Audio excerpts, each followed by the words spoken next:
오늘 우리에게 주신 하나님의 말씀은 시편 23편 1절과 2절입니다. 봉독하겠습니다. 여호와는 나의 목자시니 내게 부족함이 없으리로다. 그가 나를 푸른 풀밭에 누이시며 쉴만한 물가로 인도하시는도다. 아멘.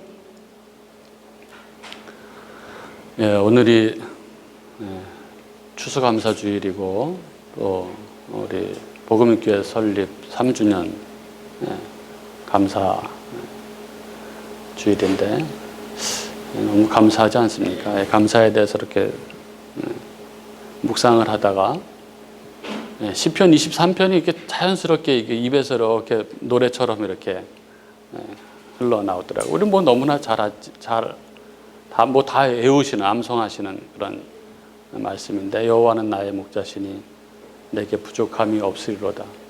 그가 나를 푸른 풀밭에 누이시며 쉴만한 물가로 인도하시는도다. 뭐 저도 너무 좋아하지만 뭐 많은 분들이 정말 가장 좋아하는 성경 구절이 뭐냐 하면은 많은 분들이 시편 23편을 말씀하는 분들이 많은데 너무나 유명한 그런 말씀입니다. 다윗의 시죠. 이 시편 23편은 그냥 얼핏 그냥 이렇게 읽으면은 다윗이 굉장히 이렇게 평탄한 삶을 인생을 그렇게 살고 늘 형통했던 것처럼 그런 느낌을 주는 그런 내용들인 것처럼 보입니다. 그러나 우리는 다윗이 그의 일생이 그렇게 평탄치 않은 삶이었다는 것을 우리는 알죠. 그는 이스라엘의 왕이었습니다. 그러나 그가 왕이 되기까지의 과정도 그렇고 그가 왕이 된 이후의 삶도 결코 평탄한 삶이라고는 할 수 없습니다. 어렸던 시절 이 형들은 블레셋과 이 국군을 건 전투에 나가고 다윗은 어려서 전투에 참여하지 못하고 있었을 때 부모님이 형들이 잘 지내고 있는지 보고 오라고 해서 그 전투의 현장으로 가죠. 갔다가 이스라엘이 블레셋에게 계속 지는 것을 보게 됩니다. 그 가장 큰 이유가 뭐였습니까? 그 블레셋의 그 장수인 골리앗 때문에 그랬죠. 모든 이스라엘이 골리앗으로 인해서 떨고 숨고 이 패퇴하는 것을 보고 이 어린 목동에 불과한 그리고 아무런 무장도 하지 않은 이 다윗이 물맷돌 5개를 들고 나가서 골리앗을 그 물맷돌을 하나로 던져서 정확하게 이마에 꽂혀서 이마에 그 물맷돌이 박혔다고 그렇게 성경이 말하지 않습니까? 그 물맷돌이 이마에 박힐 정도면 어느 정도일까요? 그 각도도 정확했을 것이고 그 속도 또한 박힐 정도. 웬만하면 이렇게 튕겨나갈 텐데, 그죠? 박혀서 골리앗이 죽죠. 그래서 다윗은 구국의 영웅이 됩니다. 그러나 이후 다윗은 당시 왕이었던 사울 왕의 시기를 받아서 계속 죽음의 이 사선을 넘나들며 쫓기는 그런 신세가 됩니다. 어디까지 도망가냐 하면은 그 바로 적국 골리앗의 나라였던 블레셋에 망명하기까지 할 정도로 그렇게 고통스럽고 막막한 피난살이를 하게 됩니다. 그리고 자기를 따르던 그 휘하에 추종자들이 많이 있었는데 그 추종자들이 뭐 다 힘없는 이름 없는 사람들이었습니다. 환빈마라고 하죠. 환난당하고 그 빚지고 마음이 원통한 자들, 그 아둘람굴에 있던 사람들을 그렇게 표현하지 않습니까? 그 부하들을 또 먹여 살려야 하는 그런 리더로서 이중고를 겪으면서 그렇게 쫓기는 삶을 살죠. 그리고 결국 사울 왕이 죽고 백성들에 의해서 왕으로 추대가 되는데, 왕이 되고 나서 나라가 막 부강하게 된 이후에 어느 날 결정적인 실수를 하죠. 부하 장수의 아내인 바세바를 범하는 죄를 범하게 됩니다. 그리고 하나님의 경고와 또 처절한 징계를 받게 되죠. 이것으로 인해서 엄청난 고통을 겪게 됩니다. 시편 6편 6절에 보면 이런 그의 시가 나오죠. 내가 탄식함으로 피곤하여 밤마다 눈물로 내 침상을 띄우며 내 요를 적시나이다. 이런 표현이 있습니다. 다윗은 하나님 앞에 범죄하고 나서 닥친 이 고통으로 인해서 근심과 신음과 탄식으로 시간을 보내죠. 육체적인 고통뿐만 아니라 심적인 고통, 영적인 고통으로 인해서 눈이 새하여지고 어두워질 정도였다고 그렇게 표현하고 있죠. 날마다 하나님 앞에 눈물로 회개해서 이 침상이 눈물에 뜰 정도로, 요가 다 눈물로 젖을 정도였다고 그렇게 표현하고 있습니다.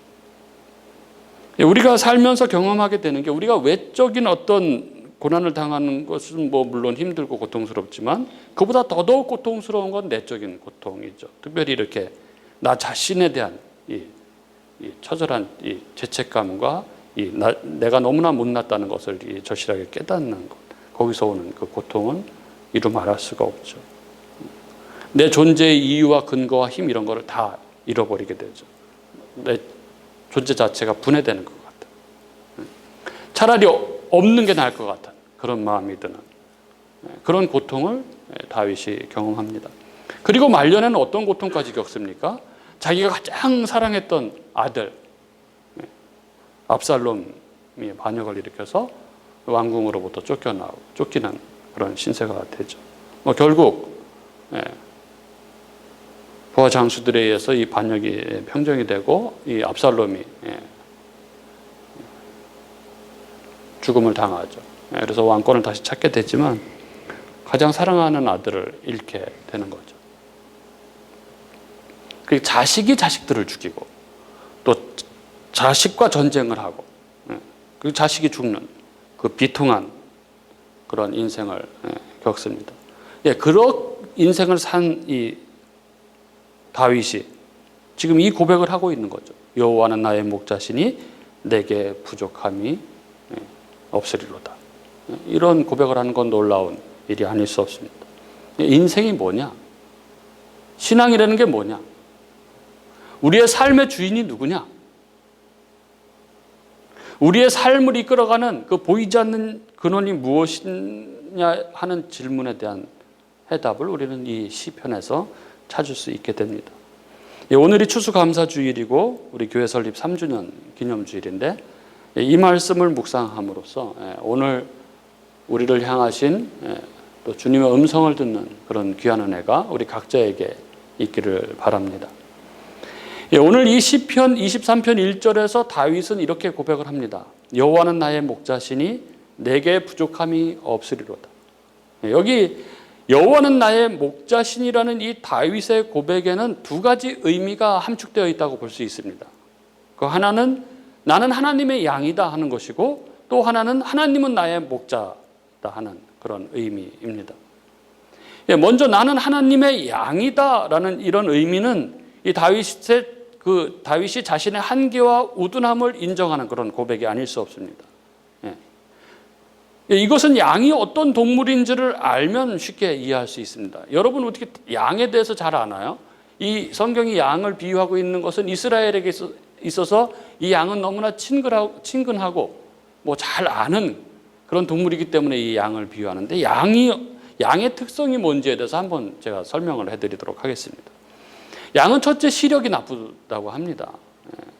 시력이 나빠서 눈앞에 뭔가가 보이고 눈앞에 뭐가 움직이면 그걸 졸졸 정확히 그건 뭔지 모르고 졸졸 따라간다고 합니다.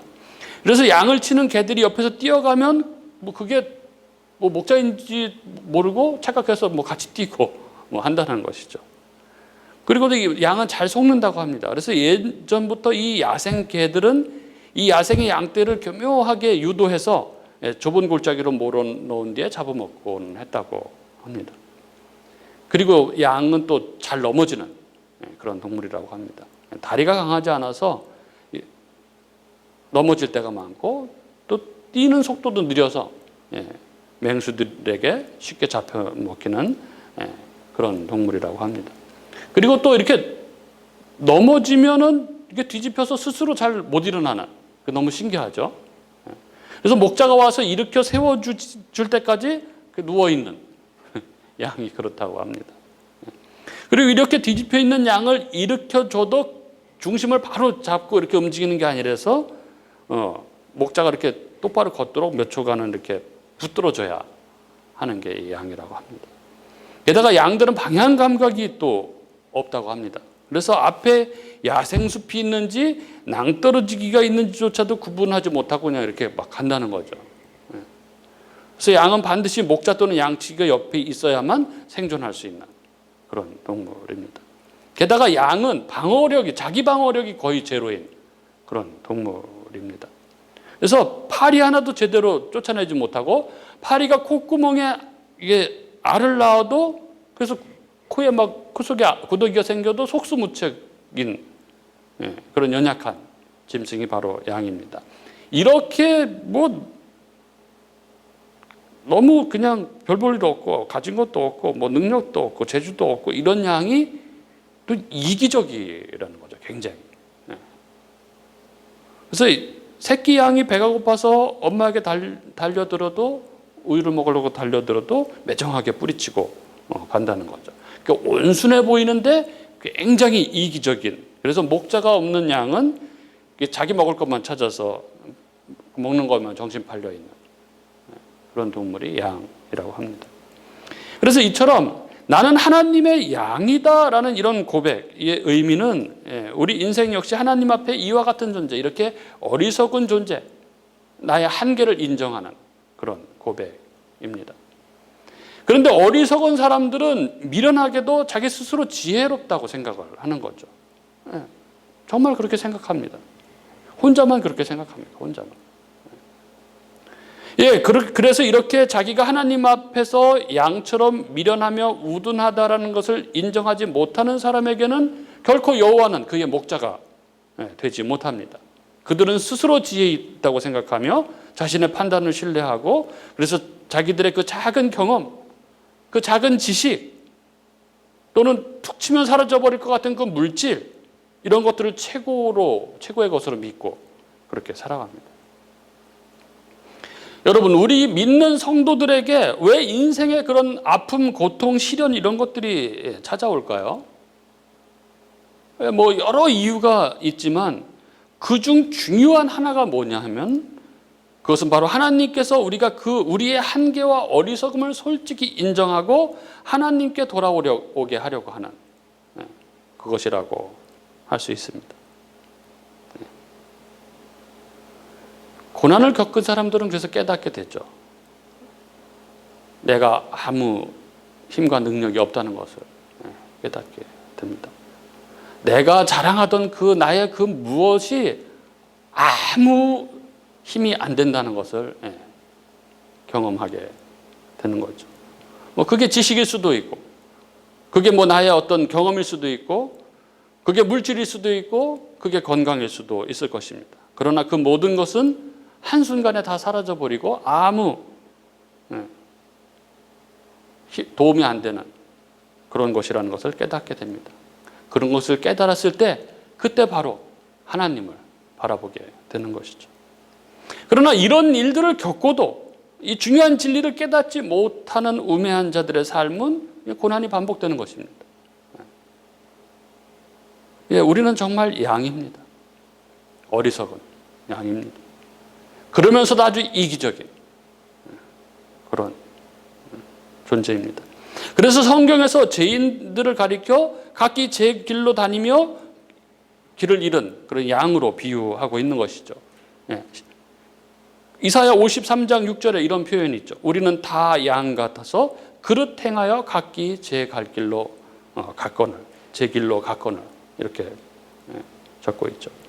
양의 이러한 특성을 볼 때 양은 목자 없이 살 수 없는 동물이라는 것을 우리는 알 수 있습니다. 그리고 이것을 깨달은 사람은 하나님은 나의 목자이심을 고백하는 것입니다. 양에게는 목자가 절대적으로 필요합니다. 양은 목자가 없으면 살아갈 수 없습니다. 그리고 이렇게 자신을 양으로, 하나님을 목자로 인정한 자의 고백이 바로 내게 부족함이 없으리로다라는 이런 고백인 것이죠. 예, 이 세상을 목자, 즉 하나님 없이 살아가는 사람들의 특징이 뭡니까? 그런 모든 일에 부족과 결핍, 그리고 그 결핍으로 인한 심한 갈증을 느낀다는 것입니다. 그래서 그 특징이 그 삶에 만족과 감사가 없는 것이죠. 그들은 돈, 지위, 권력을 향해서 사력을 다해서 그렇게 달려가지만 그러나 그 탐욕은 끝이 없죠. 인간의 이 소유욕과 탐욕이라는 것은 만족이라는 것이 없는 것이죠. 자기가 원하는 것을 소유하게 되면 또 다른 허탈감이 찾아오고, 그래서 또 다른 것을 소유하고자 하는 욕망으로 갈증을 느끼게 됩니다. 앞서 말씀드린 대로 이 다윗은 왕이었지만 정말로 인생의 이 모든 풍파를 다 겪은 사람이었습니다. 그런데 그런 그가 이 험악한 세월 가운데 한 고백이 무엇입니까? 여호와는 나의 목자시니 내게 부족함이 없다라는 이런 고백입니다. 그의 만족의 근원은 바로 목자 되신 하나님이었습니다. 반드시 배가 불러서 만족이 아니고, 건강해서 만족이 아니고, 자손이 잘 돼서 만족이 아닌 것이죠. 우리에게 진정한 만족은 바로 하나님 안에서 경험하는 만족입니다. 언제나 나를 사랑하시며 나를 끝까지 지키시는 그 하나님이 나의 목자이심을 확신하는 그 믿음이 이런 감사의 고백을 가능하게 하는 것입니다. 하나를 가졌어도 많은 것을 가진 것처럼 사는 사람이 있고, 많은 것을 가졌어도 가진 것이 없는 것처럼 사는 사람이 있습니다. 진수성찬 앞에서도 불평하는 사람이 있는가 하면 조촐한 식탁 앞에서도 감사하는 사람이 있습니다.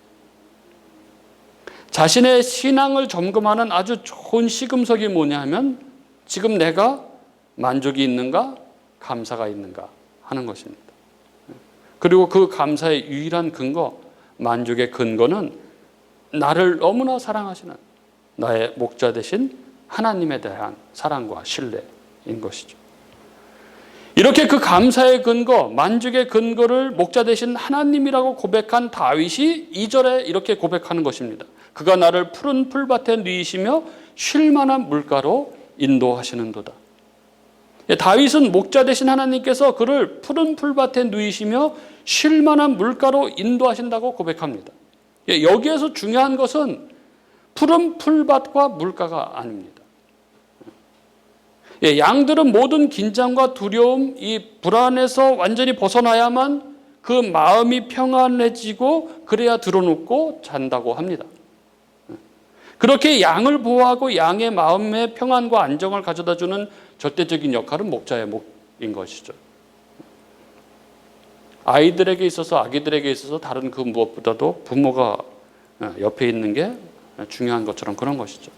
그래서 목자는 밤잠도 자지 않고 밤새 피리를 불면서 자기가 그들과 함께 하고 있음을 확인시켜 주는 것입니다. 그때 양들은 자기를 보호해주는 목자가 자기 곁에 있다는 사실을 인지하고 마음의 평안을 가지게 되는 것이죠. 그러면 쉬고 눕게 되는 것입니다. 그래서 그 눕는 장소가 어디든 간에 푸른 풀밭과 같은 평온한 물가와 같은 그런 안락감이 그들에게 있게 되는 것입니다.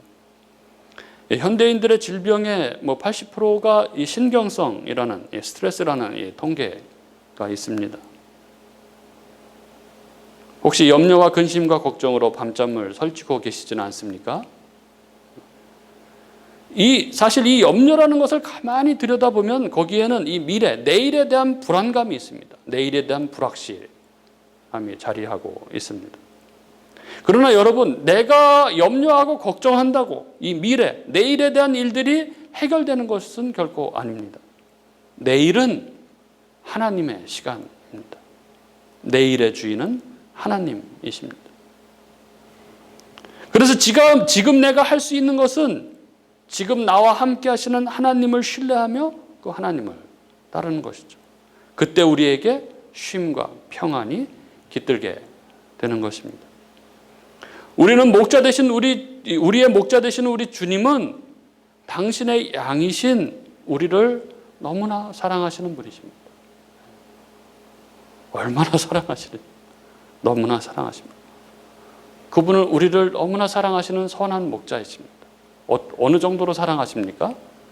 자기 목숨을 버리시기까지 사랑하십니다. 요한복음 10장 11절에 예수님께서 이렇게 말씀하십니다. 나는 선한 목자라. 선한 목자는 양들을 위하여 목숨을 버리거니와. 여러분, 왜 목자가 죽습니까? 목자가 양을 치고 양을 풀을 뜯기고 이렇게 다 물을 먹이고 하지만 목자가 죽는 일은 흔한 일이 아닙니다. 근데 어떤 때 목자가 양을 위해서 죽는 일이 벌어집니까? 그 바로 12절에 보면은 그 어떤 때인지가 나오죠. 이리가 오는 상황입니다. 이리가 오는 상황. 즉, 양의 죽음, 양이 멸망을 마주한 상황입니다. 그리고 이때 선한 목자는 그 자기 양을 위해서 목숨을 버린다는 것입니다. 예, 바로 우리 주님의 이야기입니다. 우리 주님의 십자가 이야기입니다. 우리 주님은 당신 백성인, 당신의 양인 우리가 죄로 말미암아 영원한 멸망 가운데 들어갈 수밖에 없게 되었을 때 당신의 양이신 우리를 위하여 당신의 목숨을 버리신 선한 목자이십니다. 왜 그러셨을까요? 우리를 사랑하셔서. 이유는 알 수 없습니다. 왜 사랑하시는지 이유는 알 수 없습니다. 그러나 성경은 분명하게 이야기합니다. 우리를 사랑하셔서 그랬다. 로마서 5장 8절은 이렇게 말씀합니다. 우리가 아직 죄인 되었을 때 그리스도께서 우리를 위하여 죽으심으로 하나님께서 우리에 대한 자기의 사랑을 확증하셨느니라. 이렇게 선언합니다. 네, 우리는 양 같아서 너무나 연약하고 너무나 무력한 자들입니다. 그러나 그러면서도 너무나 이기적이고 그래서 각기 제 갈 길로 가던 자들이었습니다. 그런데 그런 우리를 위해서 십자가에 죽으신 분, 그 선한 목자가 바로 우리 주님이십니다. 그렇습니다. 그 선한 목자 되시는 우리 주님께서는 자기 양을 결코 그냥 죽음의 고통 가운데 내버려 두지 않으십니다. 그리고 때때로 우리는 이런 주님을 경험합니다. 마음이 아파서 그 괴로움 때문에 눈물을 흘리며 기도하다가 기도 가운데 주님이 만져주시는 그런 경험을 하고 그로 인해서 감사와 감격의 눈물을 쏟아놓는 그런 경험을 합니다.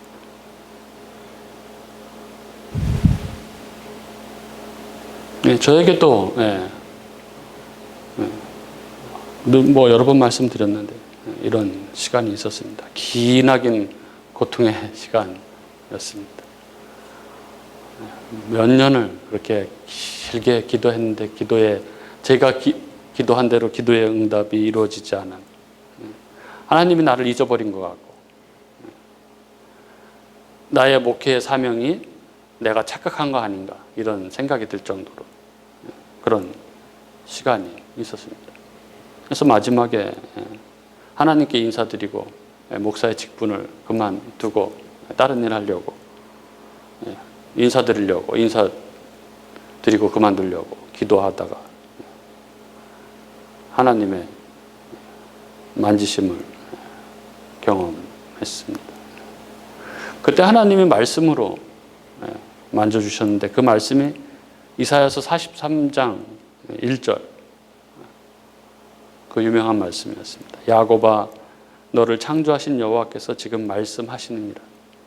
이스라엘아 너를 지으신 이가 말씀하시느니라. 너는 두려워하지 말라. 내가 너를 구속하였고 내가 너를 지명하여 불렀나니 너는 내 것이라. 너무나 신비롭게 황홀한 가운데 이 말씀이 제 가슴에 울려 퍼졌습니다. 이 음성 앞에 모든 두려움이 사라지고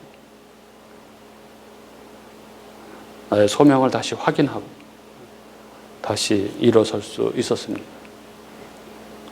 그렇게 교회를 개척하기로 마음 먹고 우리 개척 멤버들과 함께 교회를 설립하게 되었고 설립한 지 3개월 만에 코로나19라는